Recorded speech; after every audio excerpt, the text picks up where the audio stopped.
Et si cela allait dépendre de notre vouloir, on allait copier tout ce qui est de bien et laisser le mal. Mais le problème, c'est que parmi nous, certaines personnes posent les actes négatifs, non pas parce qu'ils les veulent, mais parce qu'ils sont en train de marchander. C'est là que quelqu'un se retrouve en train de t'accuser faussement. Mais j'aimerais dire à quelqu'un, à toi qui as à faire un bien, qui a usé de bonté dans la vie de quelqu'un, j'aimerais te dire, cet acte que tu as posé n'était pas un simple acte, mais plutôt un serment que tu as usé dans la vie de quelqu'un que tu ne savais pas comment cette personne pouvait te rentabiliser.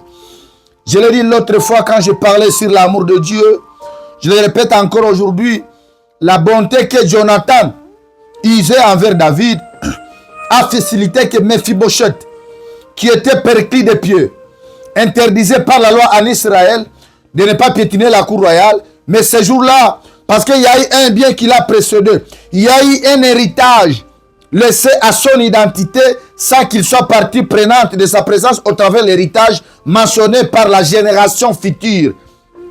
Je dis à un parent ce matin, je dis à quelqu'un qui est élevé en dignité, faire du bien à quelqu'un n'est pas un acte de faiblesse. Faire du bien ne définit pas avoir beaucoup de choses. Faire du bien, c'est cette capacité d'avoir un cœur rempli de bonté. Lorsque votre cœur est rempli de bonté, c'est là que vous allez vous retrouver en train de vomir une autre bonté envers quelqu'un d'autre, parce que ça devient une nature qui provient à toi, parce que chacun ne donnera que ce qu'il a. Dans le livre de 2 Samuel, bien aimé dans le Seigneur, alors que David se retrouve roi, il lance une alerte et dit, reste-t-il quelqu'un de la maison de Saoul pour que je puisse lui faire du bien, pour que je puisse user de bonté envers lui à cause de Jonathan. Pourquoi ça doit être à cause de Jonathan? Parce que Jonathan avait à faire beaucoup de bien à David sans comptabiliser le nombre de bontés qu'il lisait à David. La Bible nous dit, dans les principes d'héritage, après la mort du roi Saoul, c'est Jonathan qui devait prendre le trône royal.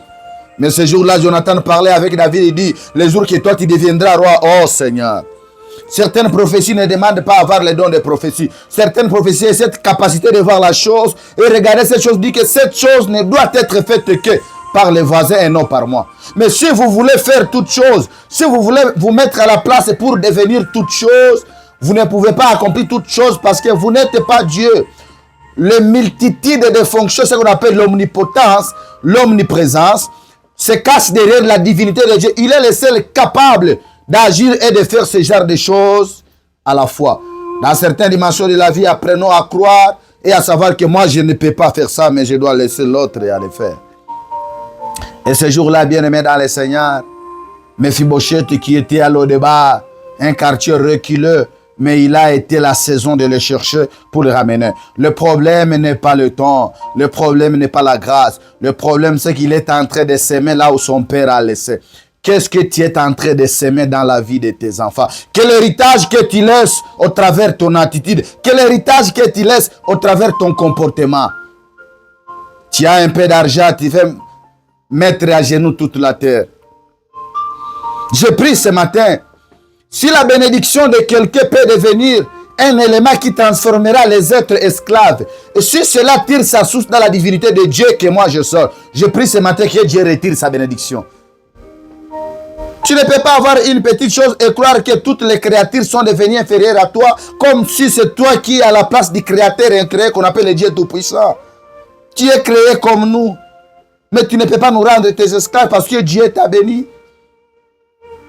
Apprenons à savoir faire les bonnes choses. Une bonté peut être à mesure de bannir toute une loi en Israël, parce qu'il était interdit qu'aux handicapés de piétiner la cour royale.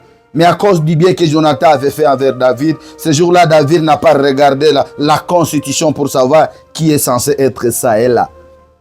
Non seulement l'enfant devait entrer dans la cour royale, mais il devait commencer à manger à la table du roi. Le problème de manger sur la table du roi, d'abord, c'est de regarder la qualité des gens qui fréquentent le roi et la qualité de la personne qui est sélectionnée à manger avec le roi. Il n'y a pas match, il n'y a pas compatibilité. J'aimerais te dire, la compatibilité humaine n'entraîne pas la compatibilité spirituelle. L'être rejeté des humains ne signifie pas être rejeté par Dieu. Dieu te connaît et il te cherchera. Cette semaine, je prie que Dieu te cherche. Cette semaine, je prie que Dieu te recommande aux gens. Même si les gens t'ont déjà oublié, que Dieu les ramène à connaître encore ton existence et qu'ils puissent renouveler en eux une bonté capable de chercher ton identité. Et que le Seigneur nous aide. Et que Dieu nous protège durant cette saison. Car la vie n'est pas ce que nous voulons la voir, mais la vie sera ce que Dieu veut qu'elle soit.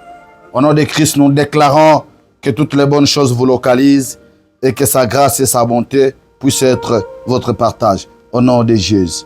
Amen.